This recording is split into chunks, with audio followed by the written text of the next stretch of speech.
નમસ્કાર, ડીએમજી ચેનલમાં આપનું હાર્દિક સ્વાગત કરું છું. હું મૌલિક કોળાસરા. ડીએમજી ચેનલના 5મા એપિસોડમાં આજે વાત કરીશું હાલાજી તારા હાથ વખાણું કે પતિ તારા પગલા વખાણું ગુજરાતી સાહિત્યના આ લોકપ્રિય ગીત વિશે.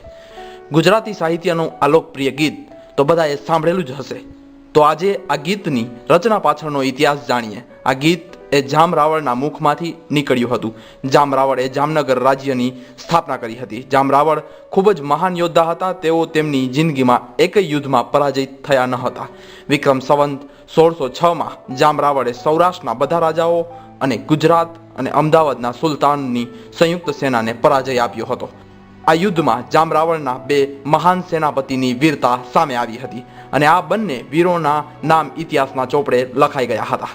આ યુદ્ધમાં જામ રાવળ પાસે 1.5 લાખનું સૈન્ય હતું, જ્યારે સામા પક્ષે સંયુક્ત સેના પાસે 2.5 લાખનું સૈન્ય હતું, તેમજ 140 તોપો હતી. જામ રાવળ પાસે એક પણ તોપ ન હતી. આથી જામ રાવળના સલાહકારોની મિટિંગનું આયોજન કરવામાં આવ્યું. આ મિટિંગમાં સલાહકારોએ જણાવ્યું કે તેઓ જો દુશ્મનની 140 તોપોને નકામી બનાવી શકે તો જ આ યુદ્ધમાં વિજય બની શકે તેમ છીએ.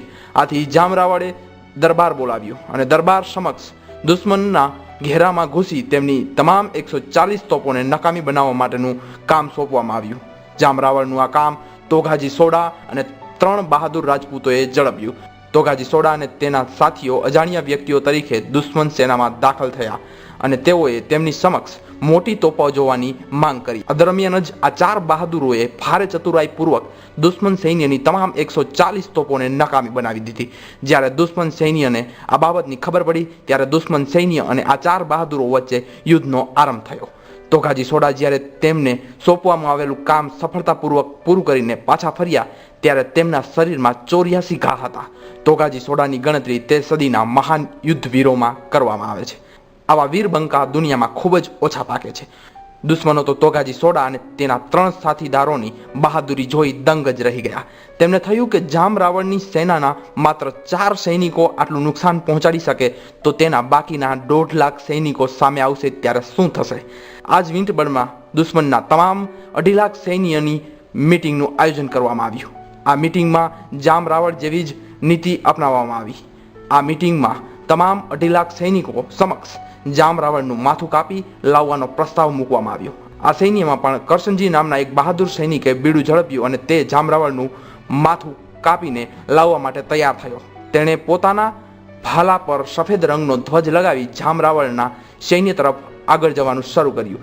સફેદ રંગનો ધ્વજ એ શાંતિનો સૂચક હતો. આથી આ રંગનો ધ્વજ લઈને આવતા દૂતને છેક રાજા સુધી લઈ જવો પડે છે.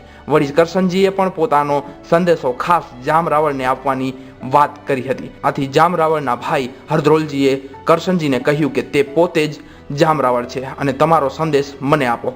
કરશનજીને પણ લાગ્યું કે આ જ જામ રાવળ હોવા જોઈએ. આથી તેને તરત જ પોતાનો ભાલો કાઢી હરધ્રોલજી પર હુમલો કર્યો. આ હુમલામાં હરધ્રોલજી ગંભીર રીતે ખવાયા અને બાદમાં શહીદ પણ થઈ ગયા. જામ રાવળ તરત જ હરકતમાં આવી અને કરશનજીને ખત્મ કરી નાખવા માટેના હુકમો જારી કર્યા. પરંતુ આ દરમિયાન તો કરશનજી ઝડપથી દોડી તેના ઘોડા પર બેસી આર્મી કેમ્પની બહાર નીકળી ગયો. બસ આ જ વખતે 16 વર્ષના મેરામણ હાલાજી તેની ઘોડીને સિંહણ નદીના કિનારે નવડાવી રહ્યા હતા. તેમની ઘોડીનું નામ પટ્ટી હતું. તેઓએ ભાગવાનો અવાજ સાંભળ્યો અને જોયું કે એક માણસ ભાગી રહ્યો હતો અને તેની પાછળ બીજા ઘણા લોકો તેને પકડવા માટે દોડી રહ્યા હતા. આથી મેરામણ હાલાજી તરત જ હરકતમાં આવીને પોતાની ઘોડી દુશ્મન સૈનિક પાછળ દોડાવી મૂકી. મેરામણજીની ઘોડી ખૂબ જ ઝડપથી દોડી રહી હતી. આમ છતાં તેમના અને દુશ્મન વચ્ચે ઘણું અંતર રહી જવા પામ્યું હતું. આ દરમિયાન તેમના રસ્તાની વચ્ચે 50 ફૂટનું નદીનું નાળું આવ્યું અને આ નાળાના કાંઠે ઘોડી આવીને ઊભી રહી ગઈ.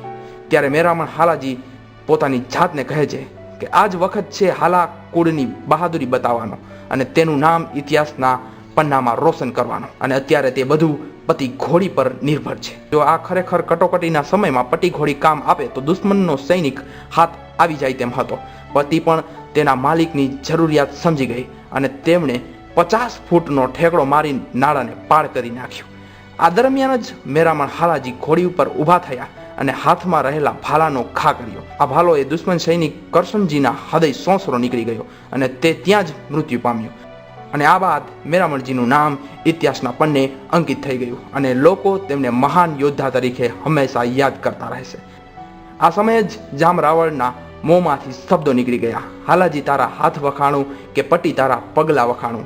આ વાક્ય ત્યારબાદ ગુજરાતી લોક સાહિત્યમાં અમર બની ગયું. આ જ રીતે આ આખી કવિતાનો ઉદ્ભવ થયો હતો. નમસ્કાર, ફરીથી મળશું ડીએમજી ચેનલના નેક્સ્ટ એપિસોડમાં. ત્યાં સુધી લઈએ રજા.